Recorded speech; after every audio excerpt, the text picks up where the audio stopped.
Otto, I think we're off to the races, man. All right. Number one, I just want to thank you for making the trek down here on Thanksgiving weekend. Yes, sir. Because I'm sure there's a lot of other things you could be doing, and I'm sure you have a family and you're caught up in the worldly dealings and jobs and bills and just the regular day in, day out stuff. Yes, sir. Just a little yard work. That's all. That's about it. Speaking of which, that's on tap for today too. But before anything, not trying to embarrass you, but before we get into anything, you look great. Oh, thank you, sir. You're fit. I appreciate that. You're fit. I like to work out. That's good. and I see, and I'm not trying to age shame you, but there's a little gray in the beard. Well, there's a lot of gray in the beard. So I would assume, especially you are around middle aged, correct? Yes, sir. And you're getting after it. Yes, you sir. look great, man. Yes, I love to work out. That's my therapy. So Okay. Now, kind of, what's like your daily regimen as far as working out or fitness or kind of food intake? What's your diet looking like these days? Because you look great, man. well, I'm gonna tell you, my diet is not good. Believe it or not. But I can tell you that I do a lot of cardio, weights every other day kind of like thing. But I do a lot of cardio because I was diagnosed with a lung disease probably about 10 years ago, maybe. And with that lung disease, it's called ABPH. So I have to keep my lungs working a lot. So it's like a fungal. It's weird, but I don't really have any issues with it, as far as that. But, I think me doing a lot of cardio and working out a lot helps it tremendously. So Yeah.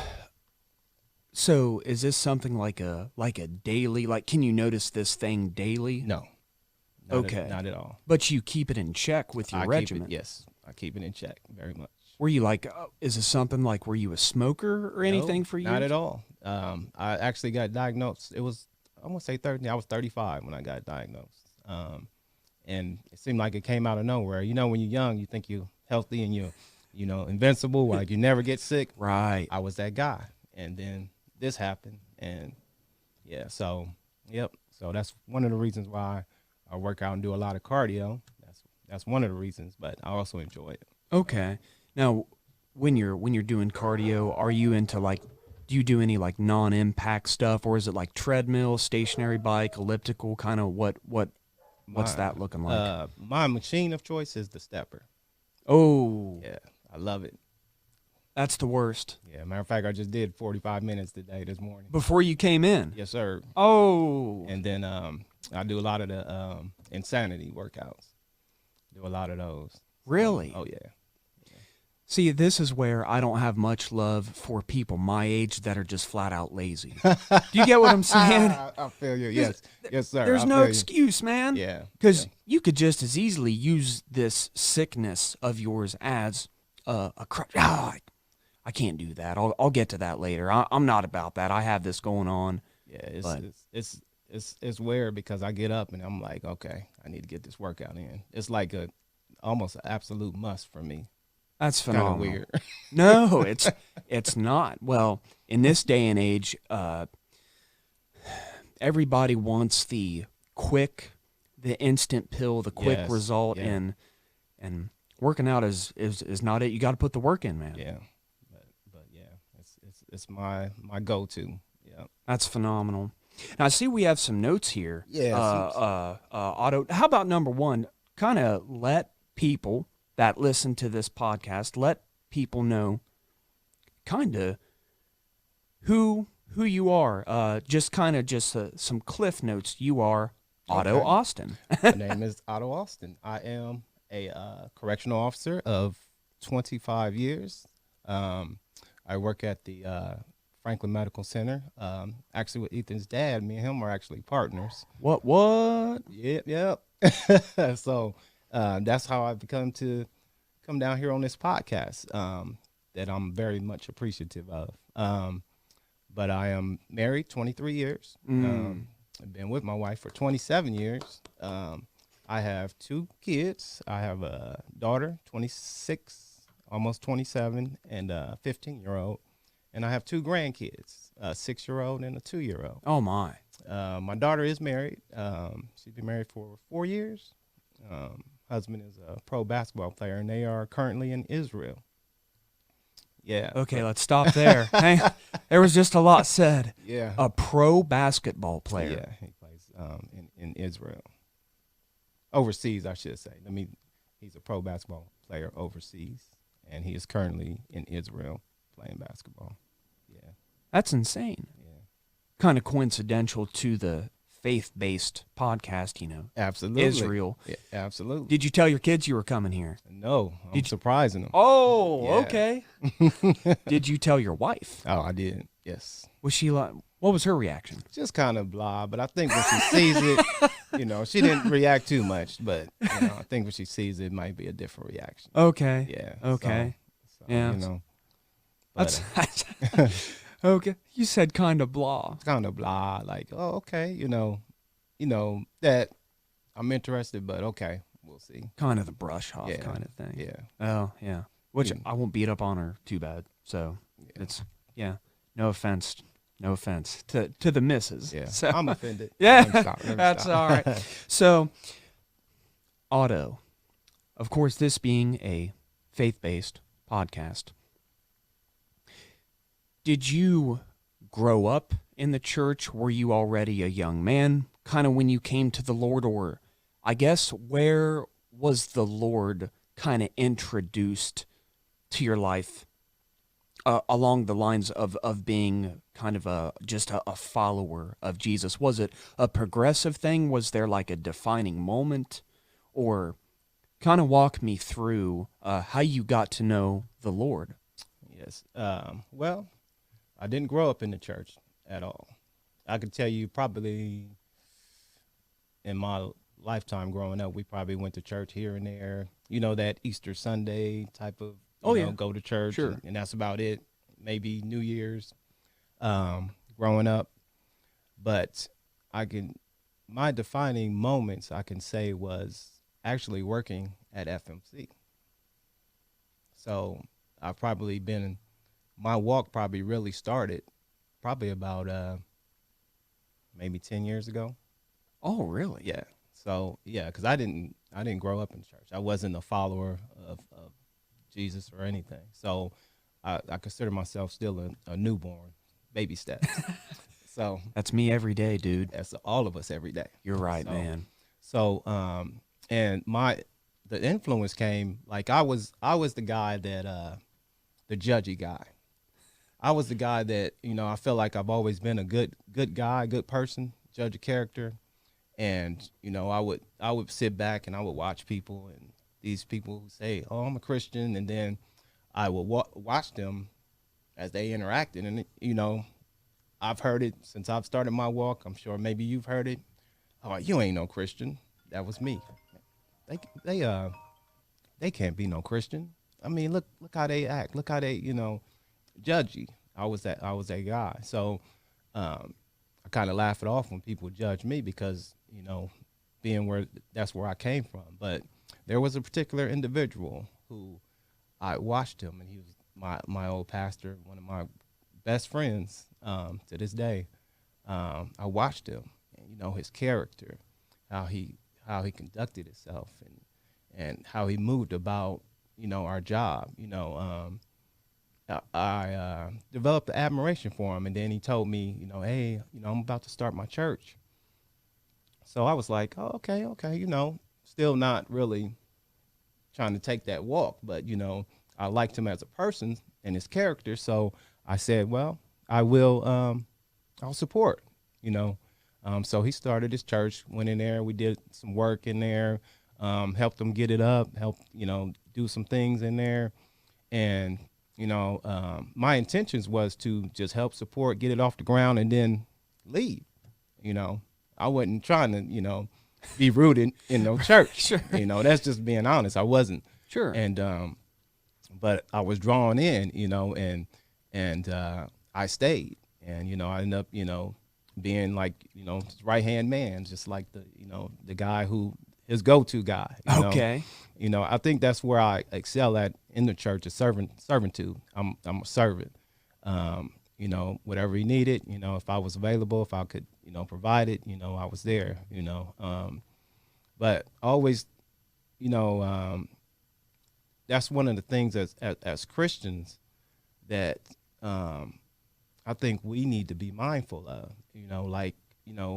we're flawed, and, just him being who he was as a Christian drew me in to him and his character. Yeah. It's a tough pill to swallow for us as Christians to be like, and I'm as guilty as anybody on this. When you claim to be a Christian, kind of like you said, prior to knowing the Lord, you were kind of the judgy guy, like, that dude's a Christian, like, that's nonsense. And man, I am guilty of it. I am so guilty of it. Just daily living, forgetting where my true roots are, man. Right. So we do need to be mindful as Christians that, if we claim to abide by this ancient book, this ancient text we call the Bible, people are actively watching, exactly, listening, exactly, like, oh, typical Christian, exactly, that kind of a thing. Exactly. So, and that's what, I was always that guy until I ran across him, and I was just like, man, this guy is, for real. So, I ended up staying in the church for some years. But I experienced burnout. I was doing a lot, maybe, helping, like we used to do, like outreach. We would, I remember we got this U-Haul, went and got all these clothes from this U-Haul place. And we got these clothes, and then we had to separate them. And then we had a room where we had to put the shelving up, and we had to put the hangers up. Oh, that was, but that was our outreach was, clothing. People can come in, they can get clothes. We had a food pantry, and just doing a whole lot. It's kind of like, I look at it like your initial walk is like, a relationship. When you meet that woman and you go hard, you're trying to, you're trying to impress. And you're trying to do everything right, and the thing is, you go in so hard, and then it's like, who am I really trying to impress?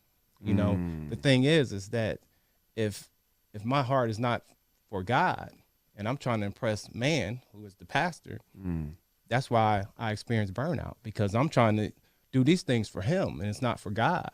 And I didn't realize that until after I left, because eventually I ended up experiencing burnout, and then I stepped away from that church. And at the time, me and my wife, actually, I was going to that church. It's First Love Kingdom Ministries, and my wife was going to New Birth. We were going to two separate churches because my wife was already going to church previously to me actually even going to church. So she would go to church and I wouldn't. So that's all right. Right. Yeah. So eventually, she came over there to First Love Kingdom Ministries with me. So when I stepped away, she stepped away too. And then we just, we decided, once we wanted to go back in church, that we would find a church together as a family. And then I landed at the Vineyard. I don't know. Are you familiar with the Vineyard? I'm not. In fact, kind of walk me through this. I'm not familiar with too much up north itself. Okay. So the Vineyard is I don't want to say mega church but it has like 4 different branches. Okay. Head pastor is Rich Nathan. Right now, I believe he's about to step down and somebody else is about to take over. But I fell in love with the Vineyard because the Vineyard is so diverse. Like, I mean, you go in there and it's diverse. Their outreach, the ministries, the studies. I mean, just everything is just like, they are actually doing what I feel like churches are designed to do. if that makes sense. Hmm. Helping communities, helping the homeless, helping people in dire need. I mean, you can call them if you're in need, and they have groups. I mean, they have so many different groups that can help you in every aspect of your life. If whatever you're going through, they have somebody for you there. Interesting. Now, like with this particular church, this is called the Vineyard. The Vineyard. And what's the physical location? Well, they have one up north. Okay. They have one out east in like Pickerington. The one up north, I can't remember the road. Then they have a couple offset locations that are kind of smaller. Okay. I know it's one Lavinia. Okay. I think they have a Spanish speaking one as well. Yeah. Yikes. But just a good church, you know. And then, you know, every year they have a father-daughter dance that me and my daughter always go to. Oh, yeah? So, Is she yeah. into that? Yeah, she's into that. Yeah? Yeah. Okay. Yeah. Now, kind of another question. Your kids, Yes.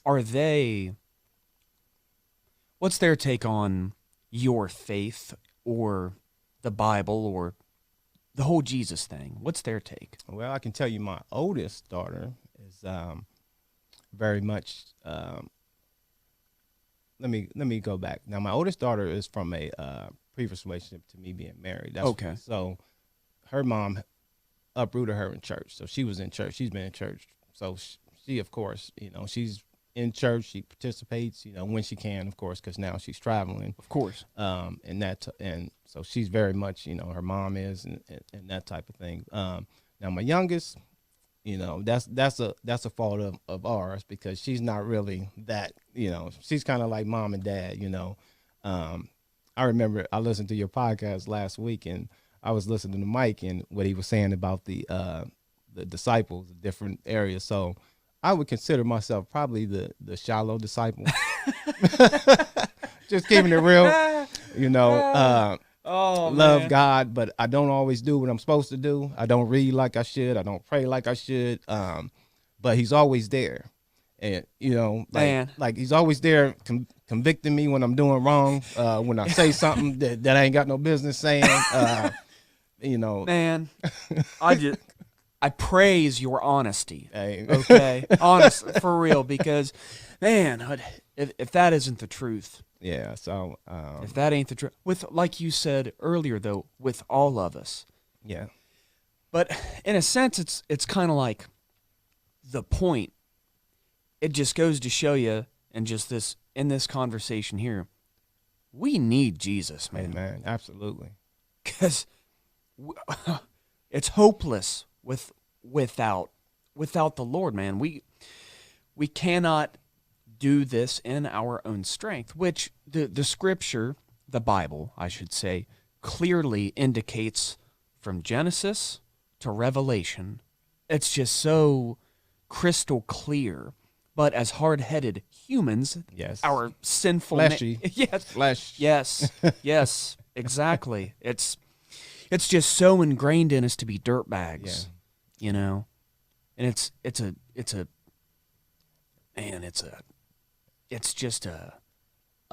tough. It's just a tough thing, especially in today's existence in society, and because now it's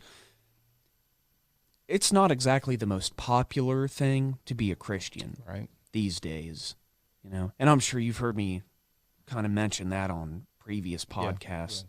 So, and I kind of have a question for you. Absolutely. A bit of an uncomfortable question. Okay. Okay. We're living in some extremely tense racial times. Yes. Okay. I mean, we're about a hair away from a civil war. And I'm saying political parties or spectrums aside, I could care less really about politics, but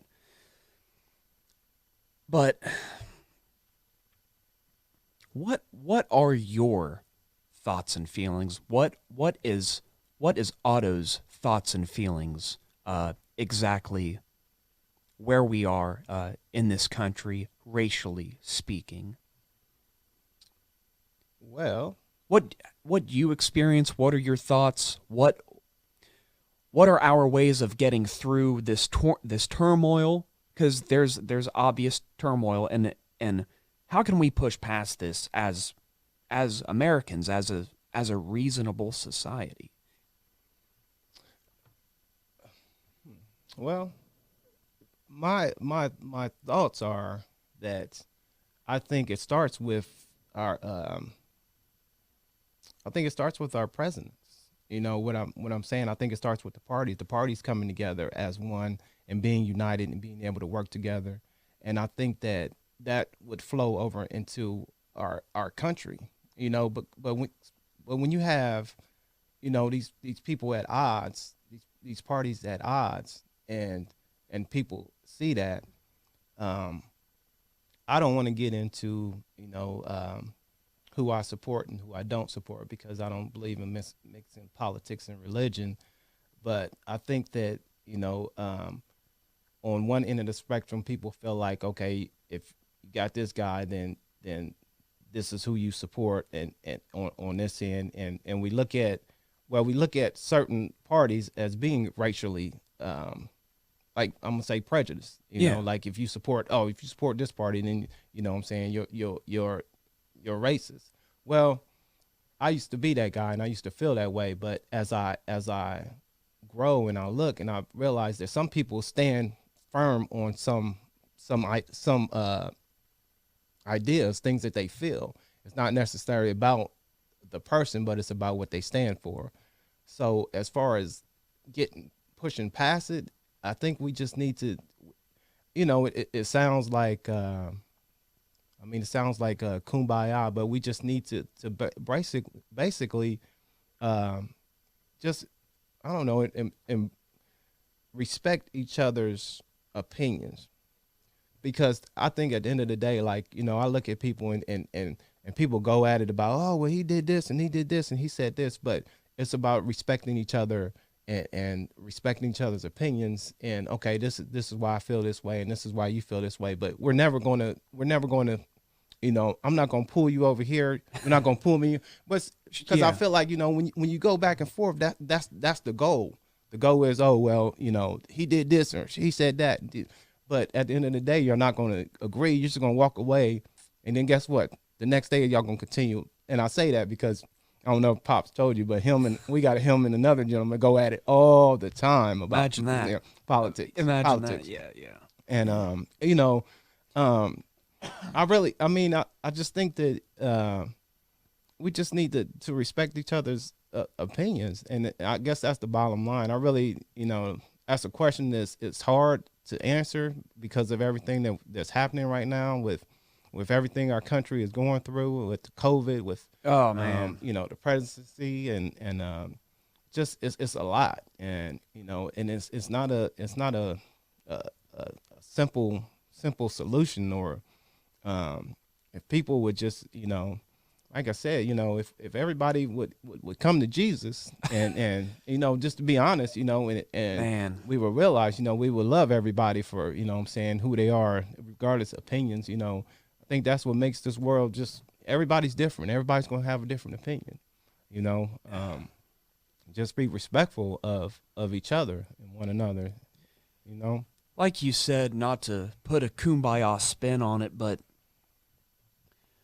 I mean, that's about the best answer I've heard. Yeah, I mean, the best solution. It's a hard question to answer because I mean, as far as a solution, it's just like I said, it's just so much going on. Yeah, know? man, man, there's a lot going on. Yeah. I mean, of course, this COVID thing, and then I'll tell you, when I felt the wheels totally fell off this country earlier in the year. Mm-hmm. Man, I remember the first time watching that video of George Floyd. Oh, yeah. Yeah. That was horrible. I was like, man, I'm like, this is... well, number one, that's... like I said, political parties, whatever aside, that was murder, man. Yeah. That was... Absolutely. That was murder, and... I don't care if you're white. I don't care if you're black. I don't care if you're a Republican. A Democrat. I couldn't care less. Couldn't care less if you're a Christian or whatever. Man, that was murder. And when that happened, I'm like, man, the wheels are about to fall off this country. And man, did they? Did they? Yeah. Yeah. And yeah, it's just,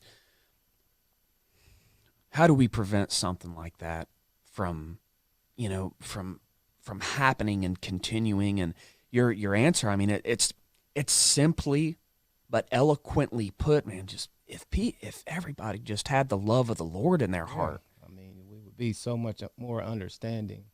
And like I said, just it's about respect, respecting each other and not being so judgy, Yeah, because I think that, it's kind of like what I was saying. I used to think, oh, you support this political party, so you're this way.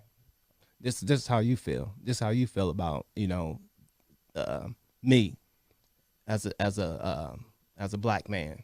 yeah, That's how I would look at certain people who supported certain things. But as you grow, you mature, and your thinking changes. I for should say. sure. So yeah.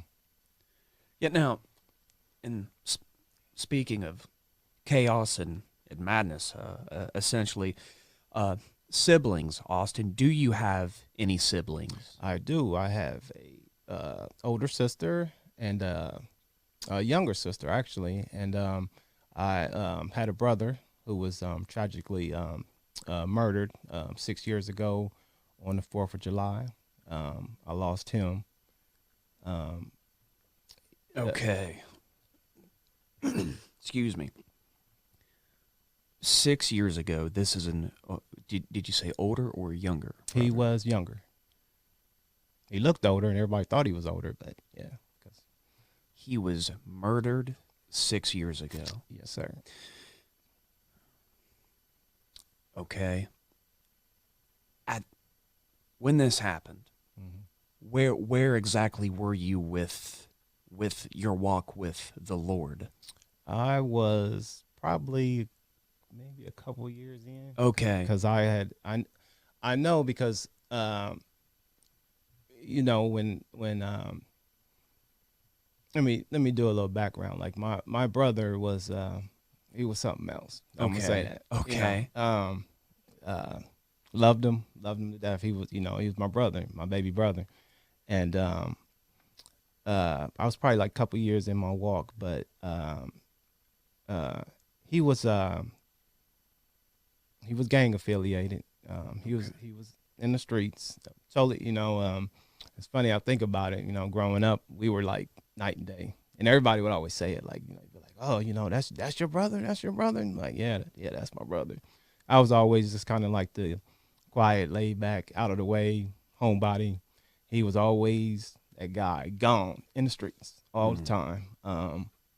But he stayed up north, short north, and I can remember the day. I was getting ready for work, and putting on my uniform, and my mom calls me, and she says, "Look on the news." She was like, "I don't know, is that Stephen?" So, me being, excuse me, I get a little emotional when I talk about it, but I was in denial. I'm looking at the news, looking right at it, and it's saying it, but I'm not accepting it. I'm like, no. So hang up the phone. She calls back, and at this time her fiance is on the phone. And he says, that's Stephen. And I can remember I almost passed out. Screamed, hit the ground screaming, and just horrible. Hurt, angry. You know, I think the thing is, him being my younger brother, as an older brother, you always feel like supposed to protect him, you know. But he was into a lot of things. Our lifestyles was totally different, but I still felt a certain way. I had a lot of emotions, that I kept hidden, from my family, just from everybody. Anger, revenge, You know, when I started finding out, you know, what happened, why it happened, who did it, I felt a certain kind of way, you know. But that's why, you know, that's why I believe that God guides your steps, because I think if I hadn't have been where I was in my walk, things would probably turned out differently. Because one of the first things I did, I think that next day, is I went to the church. You know, I had keys because I cleaned the church, so I had keys. So I went in the church, I put the music on, and I went to the altar, and I just stayed there. And I just, you know, on my knees for a long, long time, because I had to talk to God and just, you know, get myself together, get right, because I had all these emotions, and you know, every year I still go through, you know, a lot, you know, but yeah, 6 years ago.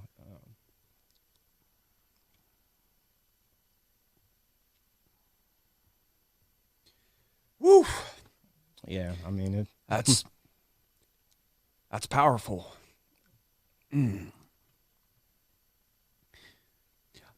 Otto, you might have to talk a little bit now. yeah. You got me choked up, man. I mean, you know, Oh man, that yeah, it's a lot, man. You know, every year I have to kind of, I don't want to say suppress, you know, how I feel, but you know, I could say the 4th of July has never really been the same for me after that, because it's a roller coaster for me, a lot of emotions, you know. You know, he was a pain in my, you know what, I'm gonna be honest, but you know, I loved him to death. You know, we were really close. You know, anytime he's going through something, he called me. You know, always, you know, I always just felt the need to be there for him, irregardless of right, wrong, or indifferent. I was just felt that need, like I'm, you know, I got you. You know, so when I lost him, it was painful.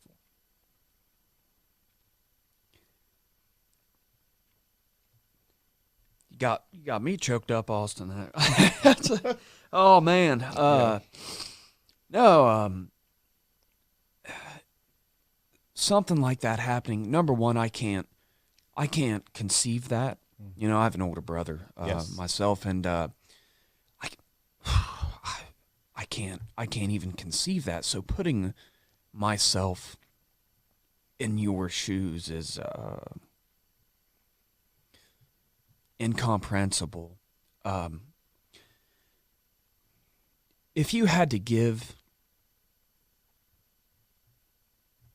guys living that lifestyle, living on the street, regardless of background, origin, ethnicity, age, what would you tell these guys, man? Man, families, man. You know, I'm gonna say the thing with me is I watched my mom, and my mom tried to be strong for everybody.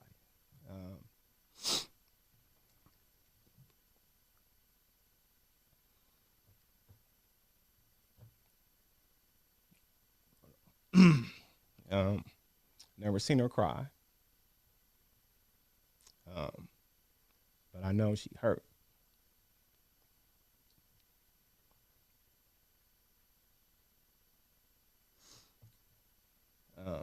I think that they need to think about their families, who they affect.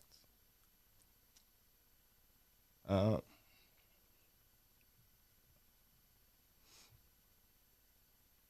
it's not just about them and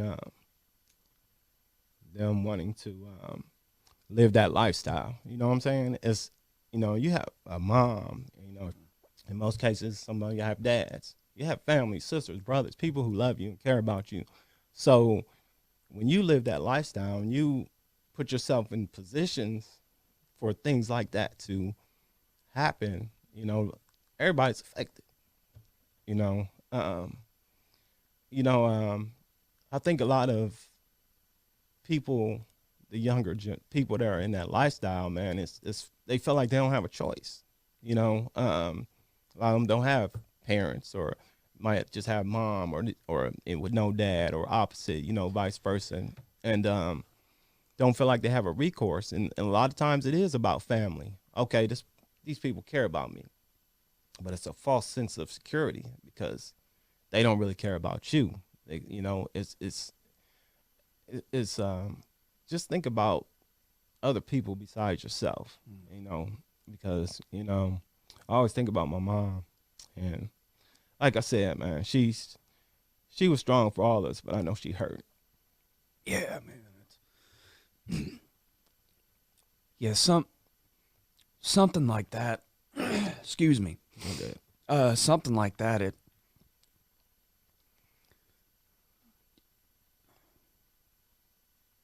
indescribable, and inconceivable. Yeah, the strain. I can't imagine the strain. You know, Initially, the weird thing about, I can say, my brother's death is, you know how people will say, "Oh, he's in a better place." You know, I really, really felt that. You know, I always did intercessory prayer for him. I always pray for my brother. You know, but at the same time, I would just look at him sometimes, and I would watch him, and I could just see the struggling and the hurt, and the, you know, wanting to be different, but maybe not knowing how to go down that road, you know. So I really truly felt or feel that he's in a better place, you know, and I hopes, with all hopes, that, you know, the prayers that I did for him got him up to, you know, heaven.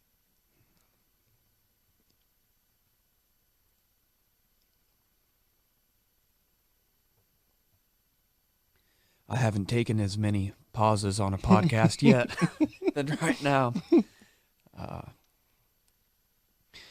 Man, that's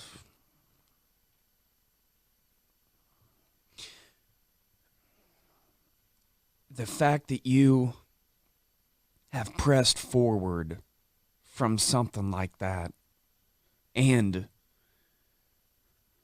like you said initially, not figuratively speaking, literally you went to the altar before the Lord. Amen. And Absolutely. just cried out to the Lord, like, man, that is the definition of faith and the Christian walk right there. Because how tempting and easy it would be to give in to, like you said earlier, those fleshly desires, and like, okay, well, eye for an eye, tooth for a tooth. Absolutely. This is what we need to do. Because having just hearing this information secondhand initially, you feel it. my blood pressure goes up, and I'm like, man, let's make something happen, man. Let's make something happen. Right. That's right. how that's just the ignorance and the flesh desires, like Otto, let's. Yeah. I'm sitting here like my palms are sweaty. I have tears in my eyes. My heart rate's up. I'm like, that's where my mind goes initially, and I'm sure that's exactly where your mind initially went. But man, you took that burden before the Lord, man. That is, Yes. you have my admiration, sir, for that. Thank you. You have my admiration, and just continuously, like you said, I'm sure as time goes on, you have an internal dialogue with this and reflect and whew, man, that's Yeah, it was a very, very, very hard time for me. Very hard. Yeah, but I think that as the years go on, it does get easier, but it's still always there. But yeah, like I said, for me, it's kind of inconceivable, but I don't want to use the word beauty, but really the beauty of something like this, man, it's your testimony is so strong and so rooted and I mean grounded. Your testimony is because man, I'm sure there's some people out there that has had a similar situation happen, exactly. man, and Yeah. And that's why I really wanted to speak on it, because that's where in that 2 years of me walking, that's where God brought me, to go and seek him, something as tragic as that. And I said, let me go to the church. Let me, go to the altar and talk to him, and that's one of the reasons why, like abiding in his word and reading and praying, because that's what he gives you. He gives you a inner peace, an understanding, of pretty much all things, and it calms, it's a calming in your spirit, because people have to understand you won't go through things in life.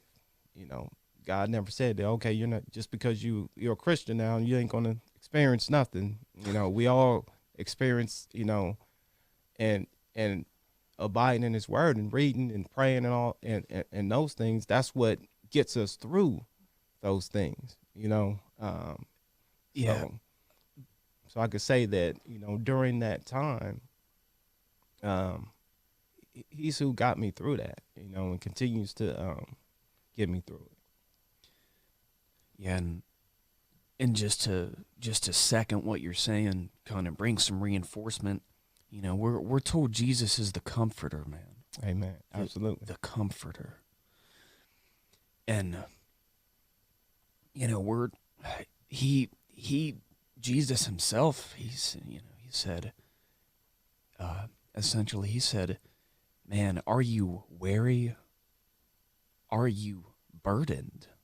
Yeah, I mean, I'm tired. I'm burdened. He said, I'm it, man. Right. This is it. God humbled himself to be flesh, to walk among us like you and I. Yes. Humbled himself just to set himself up to get brutally tortured and murdered for us, man. For us. Amen. And it's something like you said, just even the daily living and the walk, these are things like we need to remember and hold on to and realize we're dealing with the weight of Christ, man. We should be that representation. Exactly. And that example of him, and when you do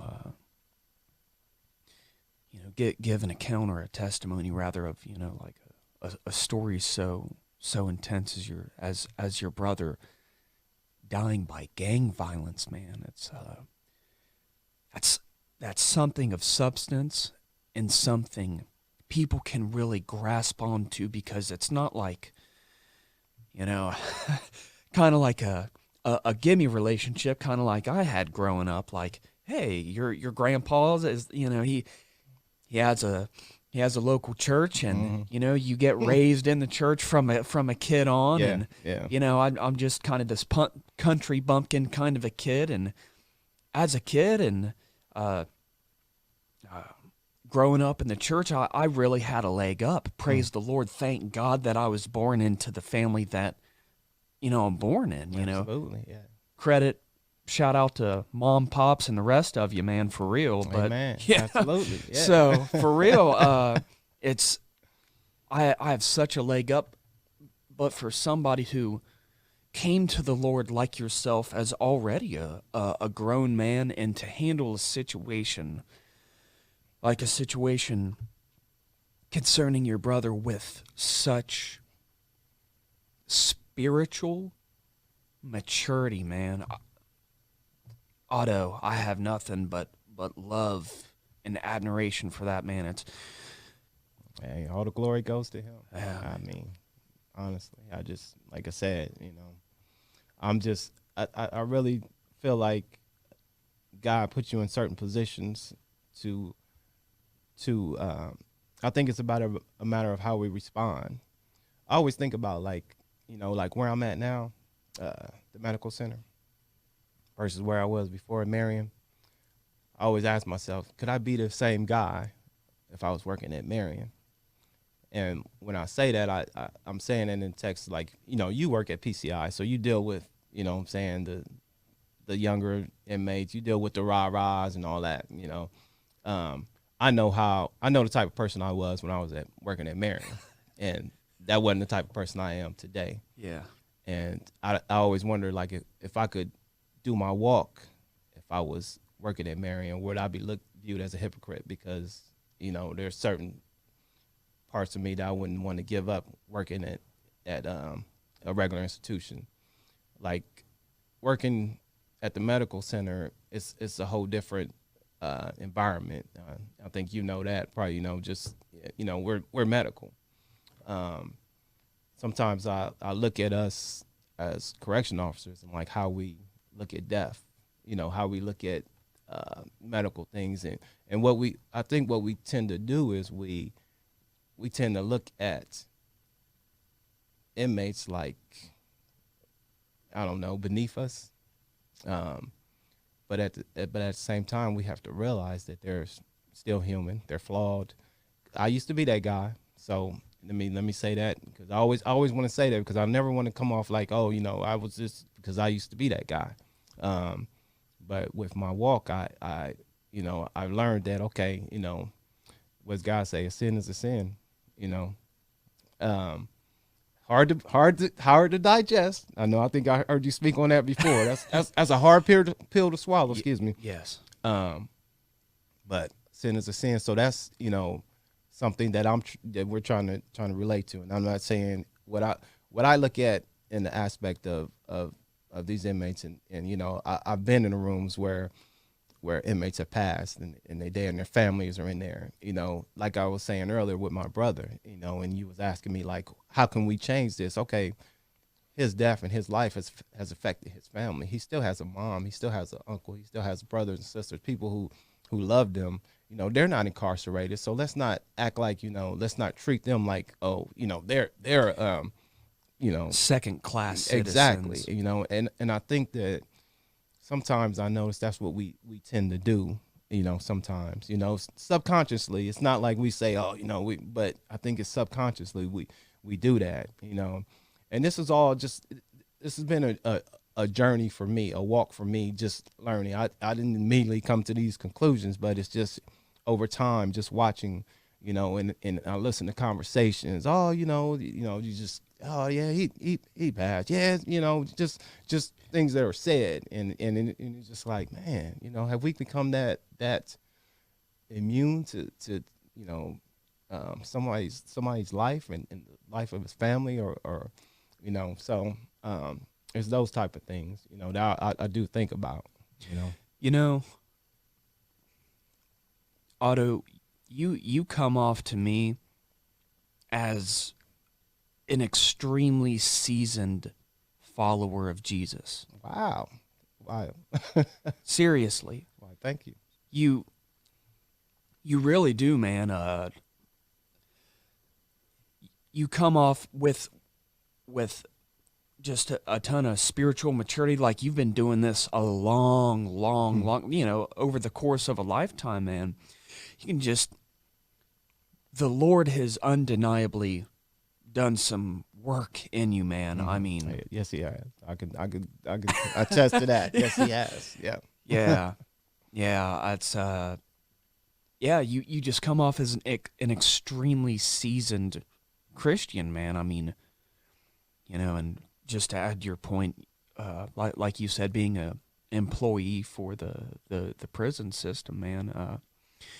Just still, I mean, respecting the job, the day in day out job, and that's fine. But still, just having that love in your heart for man. Exactly. Exactly. And you said it perfectly right there. Just still having love for man.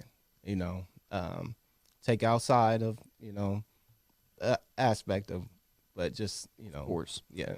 Well, and it's like Jesus was asked back in the day. Jesus was asked, what's the greatest commandment?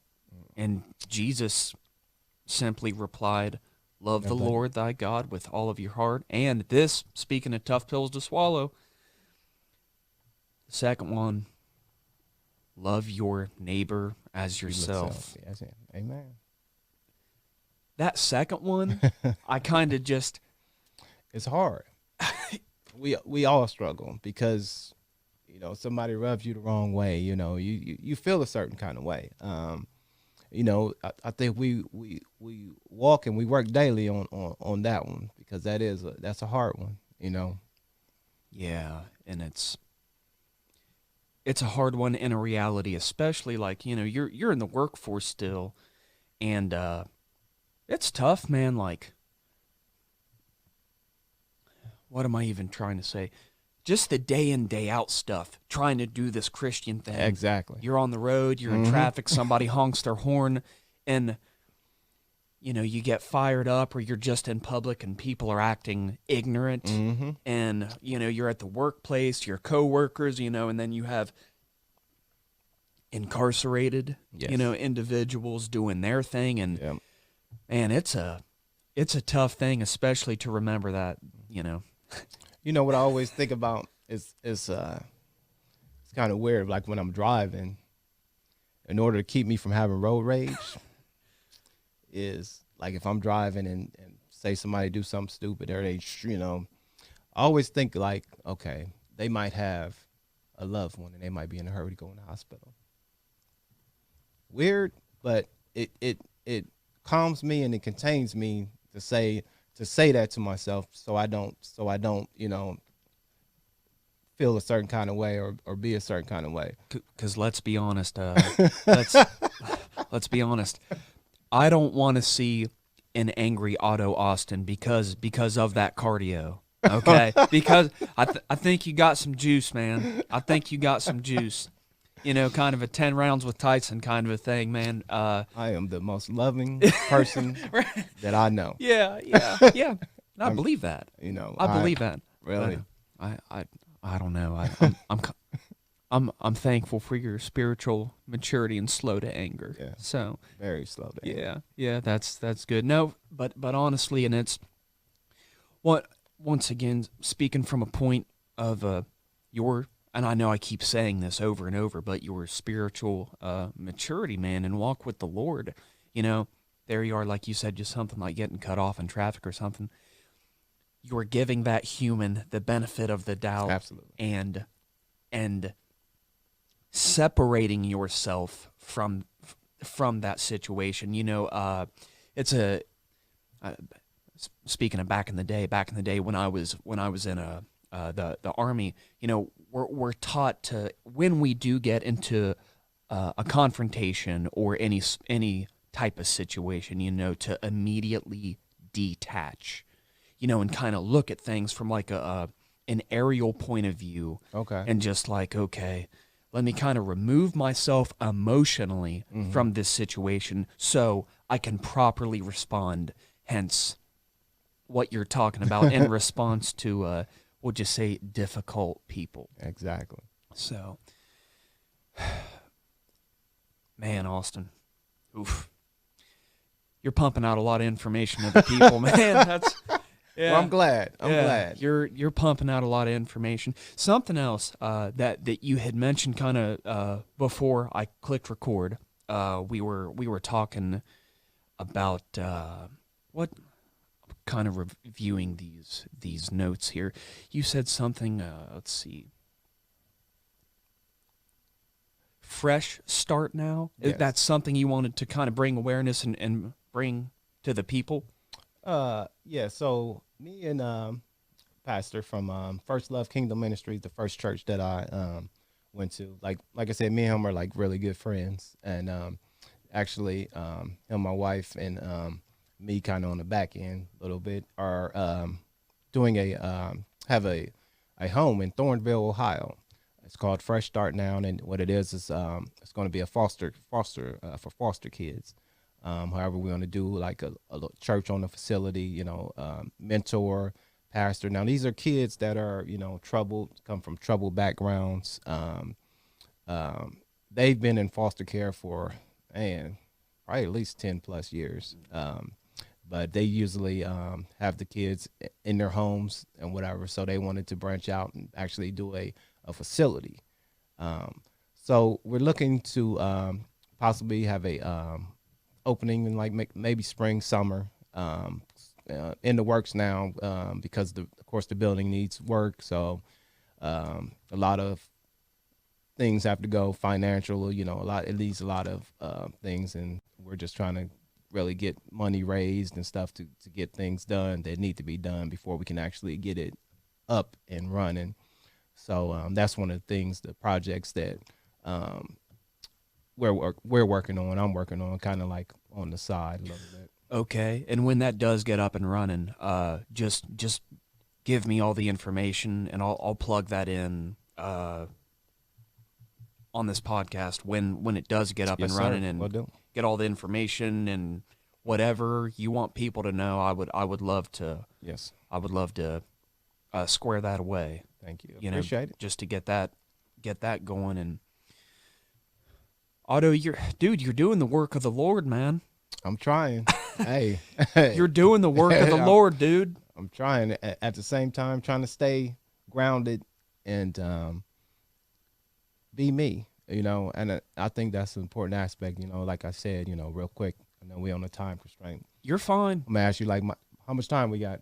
That's what Michael. Where are we at with time? Where we at with time? Believe it or not, we're at 57 minutes. We've put in, which there's no time constraint. This is zero pressure, as you can kind of tell. Absolutely. Kind of the format we have going on here.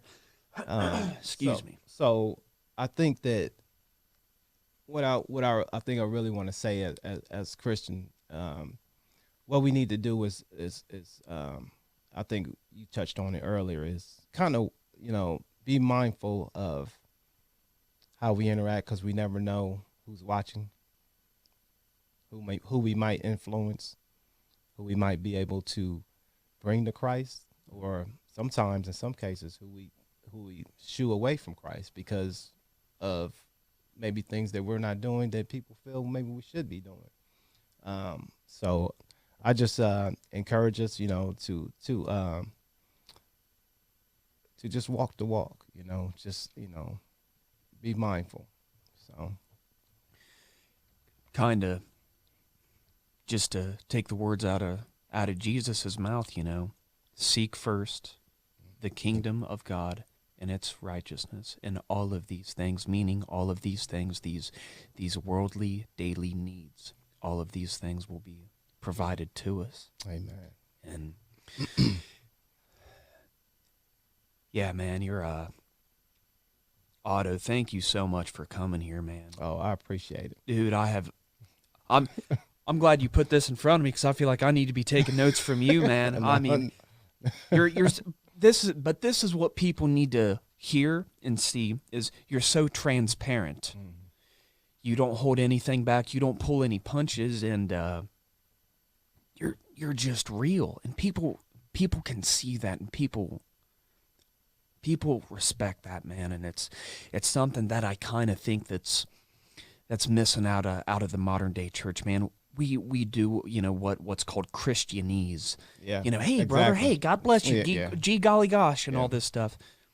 At the end of the day, that's ridiculous, man. If we don't have an actual relationship with Jesus, that love in our heart, and like you are doing, man, you are doing the work of the Lord, man, and I have nothing but love and respect and admiration. I appreciate that. Otto, And that's what, it's like I said, that's why I say, I'm flawed. Like I said, I don't read like I should. I don't pray like I should. But I think in the end, like you said, it's about relationship. I have a relationship with him. He's my everyday. He's always there. I'm always thinking about him, and I'm always in some form or fashion trying to please him. Maybe not always pleasing to him, but that's the reality of it. Yeah. But I'm right there with you, man, and I couldn't say it any better myself. I'm flawed, dude. I'm flawed, man. We're all flawed. I'm flawed. I do nonsense daily in here Yeah. and Absolutely. physically. Absolutely. Just need to tighten it up, man. I just need to tighten it know. up. Otto, do you have anything else for the people, man? Do you have just kind of a tagline or anything to say to the people? Just I don't have a tagline. Just hey, love God with all your heart, mind, soul, and body, and all things will come. Otto, I really appreciate you coming out, man. I appreciate you having me. Yeah, thanks for coming out and just and being super real and talking some uncomfortable things, man. So, yeah, I appreciate it. So, we're about an hour deep. What do you think? All right. I think we put some work in. I think we put some work in, man. Put some work in. Yeah. I didn't know if we was gonna put some work in, but we did because that was. No, man, that's good. And like I said, I was on this one. I've done a little. There's been more silence and gaps in this one than before, and like I said, my palms are still sweaty. Hey, I'm man, fighting I'm- back tears, man. I'm trying. I always get emotional when I think about him, when I talk about him. But let me say this. I think I said that before. As Pastor Derek Williams always told me, be comfortable with being uncomfortable. And this is all the way out of my. So this has been uncomfortable, but I'm comfortable. If that makes sense. It does. No, it So does. shout make outs to sense. you, Pastor Derek Williams. Right on, man. Absolutely, and quite an impressive individual, man. That the Lord's doing some work in. So, Otto, I appreciate it, man. And yeah, I think I'll let you go finally, man. I appreciate you coming down and putting some work in down here in the bunker. Hey, So- no problem. I like the bunker. All right, Otto, I appreciate it, man. Let me see if I'm competent enough to actually stop this whole process All right. here.